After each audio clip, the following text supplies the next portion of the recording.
Okay, you all ni Hani nak share sikit dekat you all. Okay, depan ni yang ni design baru sampai you all untuk batik cotton viscose design cream.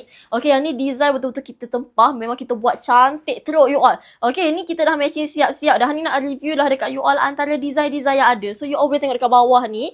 Hani nak tunjuk secara detail. Okay, yang ni warna pertama tau. Warna shocking pink. Lepas tu kita punya tudung ni kita match dengan ikut dia punya warna design tu. Lawa sangat. Okay, second, yang ni dia warna mahal sikit. Warna macam ala-ala gold, peanut butter. So, you all tengoklah tudung pun kita match dengan warna bunga. Cantik sangat you all. Okay, next kita ada warna hijau-hijau dusty green. Okay, yang ni warna lembut, warna soft.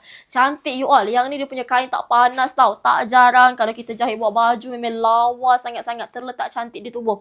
Ni warna belacan. Okay, lepas tu Hani ada juga warna biru-biru grey macam tu. You all tengok ni. Cantik sebiji macam batik krip yang 800 lebih. Tapi yang ni harga murah je you all. 200 lebih je satu set dengan tudung. You all tengok yang ni. Warna purple. Cantik kan? Purple-purple lembut mix dengan purple lilac dia timbul. Sangat-sangat lawa you all. Lepas tu ni warna hijau gelap. Okay, you all tengok sendiri kak. Dia punya bunga tu timbul hidup. Memang mewah. You all beli yang ni tak akan menyesal sayang. Lagi-lagi matching pula dengan tudung yang rasa kuning ni. Lagi letup. Yang ni warna dusty blue. Okay, warna lembut, warna pastel. Okay, lepas tu Hani ada warna macam warna-warna asam boy. Kejap mana tudung dia? Di sini tudung dia. Ni tudung dia. Tudung dia cantik kan? Cantik. Mewah paling utama tudung yang suka ni oni dia senang bentuk.